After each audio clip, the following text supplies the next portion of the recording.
Agriculture. Agriculture अपना मुख्य राजस्थान में ज्यादा एग्रीकल्चर थी, खेती वाला ही था अपना समाज। अब पहले राजा किसानों से टैक्स तो पहले भी लेता था, राजा किसानों से टैक्स लेता, पर राजा क्या पहले किसानों भी डिपेंड भी करता था। भाई राजा के युद्ध होते, राजा के युद्ध होते तो युद्ध के टाइम में जब राजा लड़ने जाएगा तो सेना का अनाज कौन भेजेगा? किसान। उसके घोड़ों के लिए दाना कौन भेजेगा? किसान। अब राजा की लड़ाई हो गई बंद। तो पहले जब राजा लड़ने जाता उसको पता था मैं किस पे डिपेंड हूं? किसानों पे, तो किसानों का ध्यान रखता। और पहली बात, राजा लड़ने जा रहा है बाहर तो कम से कम महल से बाहर तो निकला, तो उसको ये पता है इस बार फसल हुई, इस बार फसल नहीं हुई, तो कभी फसल कम हुई तब टैक्स कर दिए कम, फसल ज्यादा हुई तब टैक्स वापस ले लिए। तो थोड़ा मामला मिला जुला चलता रहता कि जनता को यूं लगता है कि राजा हमारा ध्यान तो रखता है, कम से कम दुख सुख में हमारे काम आ जाता है। टैक्स तो पहले भी लगते थे पर पहले थोड़े इजी वे के अंदर टैक्स हो जाया करते। अब अंग्रेज आए, अंग्रेज आए तो एक तो अंग्रेजों का ये सिस्टम था कि 1 तारीख को टैक्स देना तो एक को ही देना, उसमें कोई किंतु परंतु नहीं है। यदि 1 तारीख को शाम को सूर्य ढलने से पहले, सनसेट से पहले टैक्स नहीं आया तो जमीन जब्त करेंगे।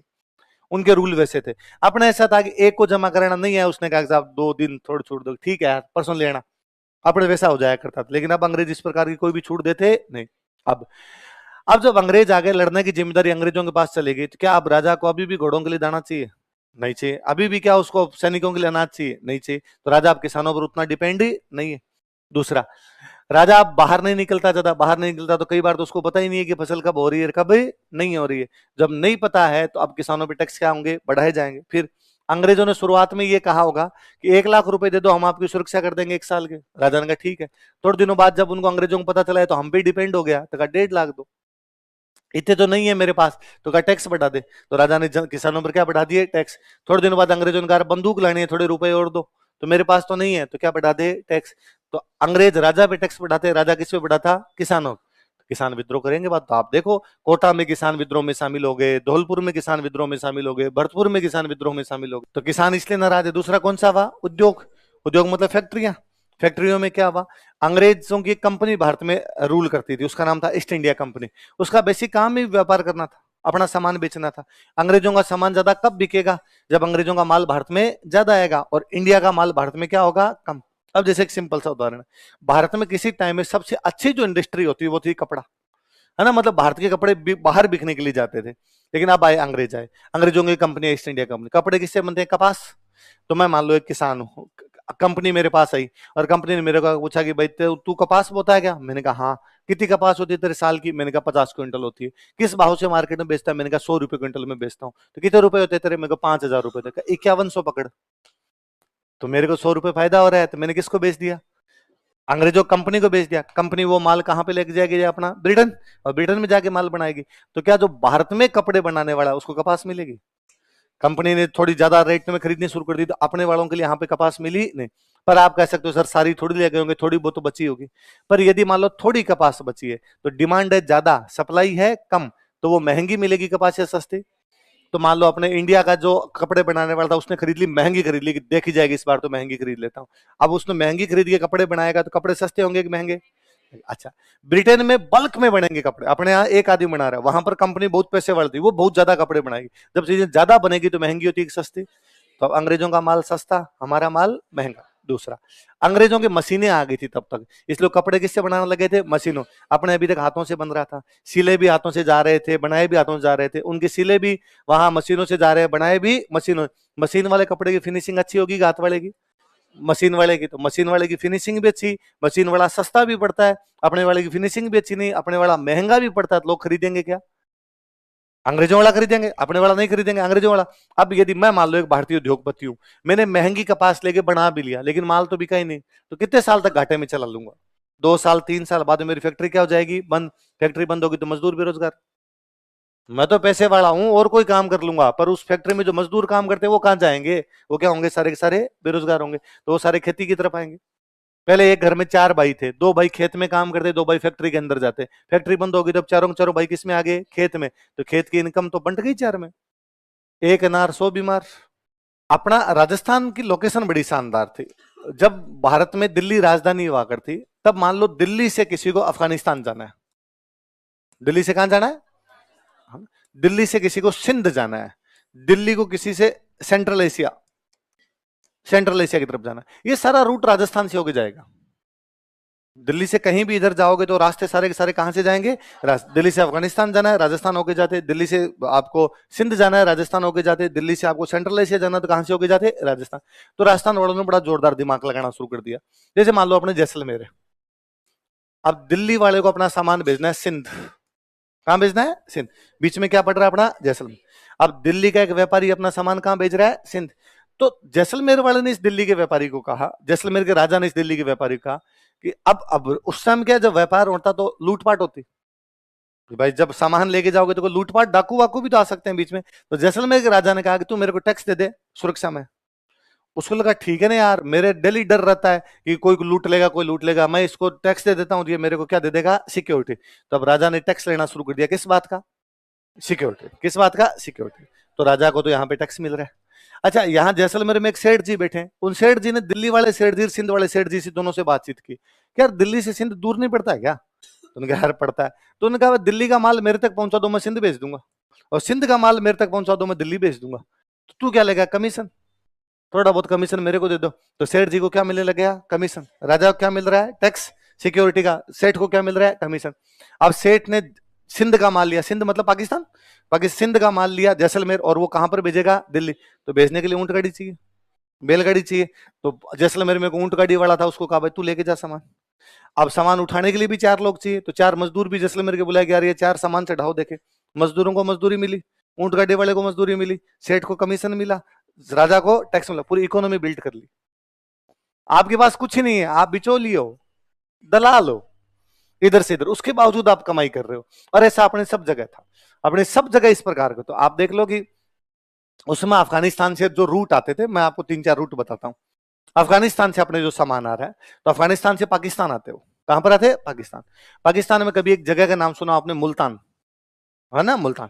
तो मुल्तान आते, मुल्तान से आगे एक जगह पड़ती है बहावलपुर। कौन सी है? बहावल। अपने गंगानगर का बॉर्डर टच कर जाता है बहावलपुर के। तो मुल्तान, मुल्तान से कहां आते? अफगानिस्तान से मुल्तान, मुल्तान से बहावलपुर, बहावलपुर से अपने गंगानगर में एक जगह अनूपगढ़, तो अनूपगढ़ आते। अनूपगढ़ से आगे बीकानेर में एक जगह पड़ती है महाजन, वो महाजन आते। महाजन से आगे बीकानेर में जगह पड़ती है लूणकरणसर, वो लूणकरण से आते। लूणकरणसर से बीकानेर में आगे जगह पड़ती है गारबदेसर, वो गारबदेसर आते। गारबदेसर से आते चूरू, चूरू से जाते लाडनू, लाडनू से जाते डीडवाना, डीडवाना से आते सांबर, सांबर से आते फुलेरा, फुलेरा से आते फागी, फागी से आते देवली, देवली से जाते बूंदी, बूंदी से जाते कोटा, कोटा से जाते ग्वालियर, ग्वालियर से झांसी। मतलब अफगानिस्तान से यदि आपको मध्य प्रदेश की तरफ जाना है तो पूरा राजस्थान क्रॉस करके जा रहे हो। अच्छा, अब मान लो अफगानिस्तान से सामान आया और उस बंदे ने कहा कि भाई मैं तो इधर नहीं जाऊंगा, मध्य प्रदेश की तरफ नहीं जाऊंगा, मैं तो दिल्ली जाऊंगा। तो रूट चेंज कर लेते हैं, अफगानिस्तान से मुल्तान, मुल्तान से बहावलपुर, बहावलपुर से अनूपगढ़, अनूपगढ़ से महाजन, महाजन से लूणकरणसर, लूणकरणसर से गारबदेसर, गारबदेसर से चूरू, चूरू से हिसार, हिसार से दिल्ली। रूट चेंज कर दिया उन्होंने, पर बीकानेर अभी भी बीच में।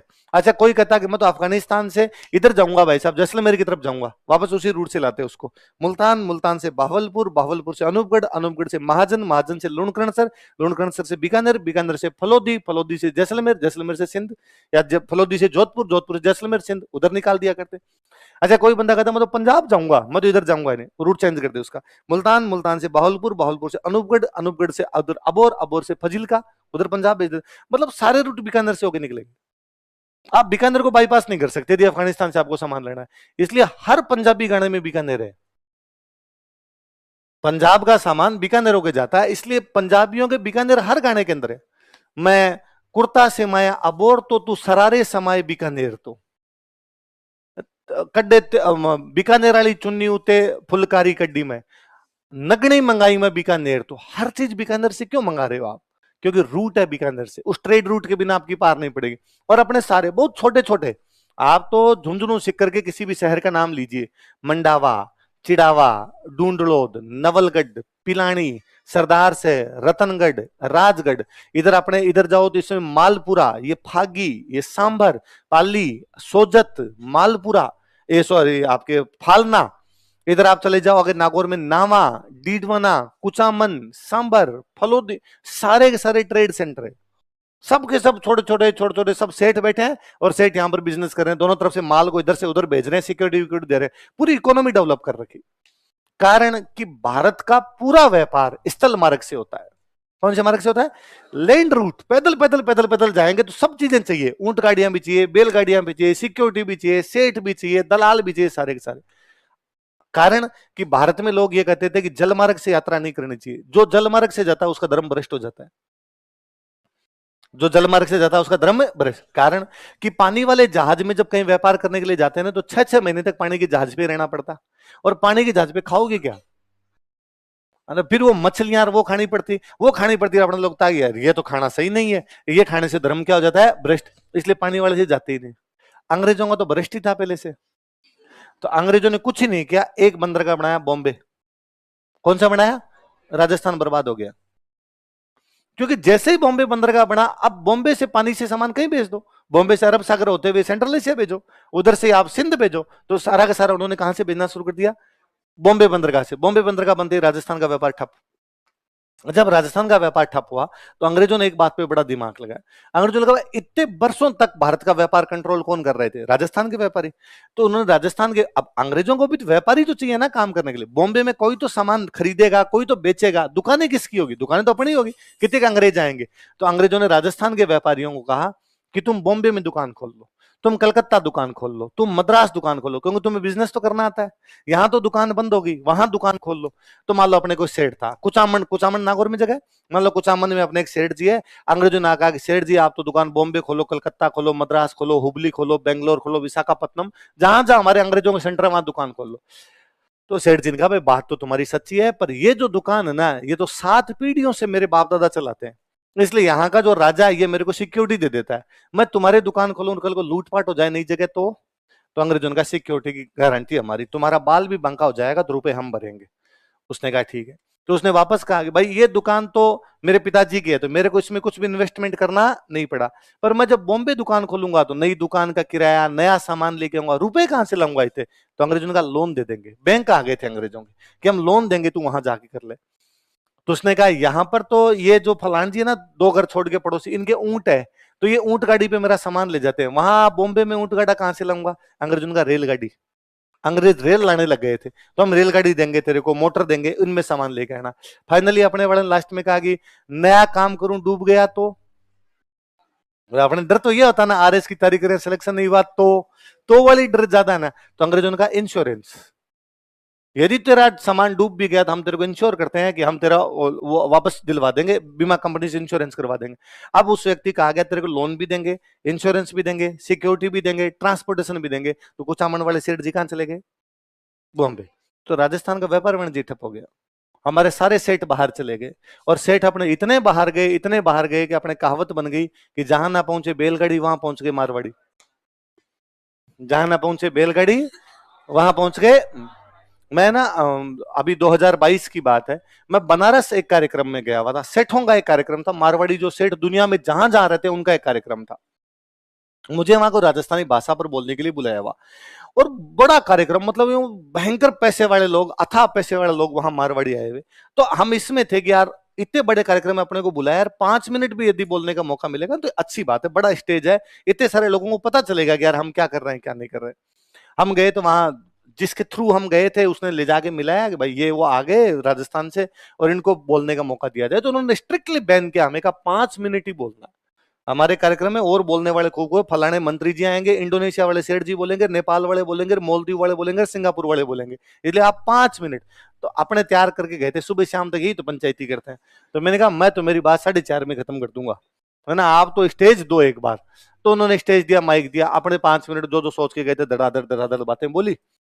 पहले उनका ध्यान नहीं था, मैंने थोड़ा बोलना शुरू किया तो उन्होंने थोड़ा नोटिस भी किया, तालियां वालियां भी बजाई। मैं जब नीचे उतरा तो कुछ लोग मेरे से मिलने के लिए आए, उनमें से जो सामने बैठे थे जो अब तक मुझे नहीं जान रहे थे, और एक दो लोगों ने अप्रिशिएट किया, अरे अरे बहुत अच्छा काम कर, वेरी गुड यार वेरी गुड, तुम्हें और बोलना चाहिए था, और बोलना। अरे मगर सेठ जी आपकी बात समझ में आ गई, 5 मिनट में यही खूब है।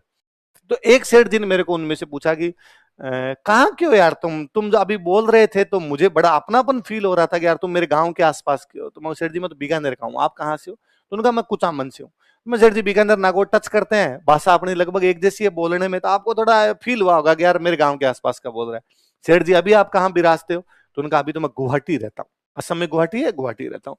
तो सेठ जी आप कुचामन से गुवाहाटी कब गए थे? 1822। कब गए थे? हम ये बात 2022 में कर रहे थे। मतलब 200 साल पहले सेठ जी का परिवार कुचामन से कहां चला गया? गुवाहाटी। आप में से कौन कौन गुवाहाटी गया हुआ है? अभी तक एक ने देखा है अपने में से गुवाहाटी। सेठ जी का परिवार 1822 में चला गया था, अपने घूमने भी नहीं गए, वो बिजनेस करने चले गए थे, है ना। तो मैंने सेठ जी से पूछा कि सेठ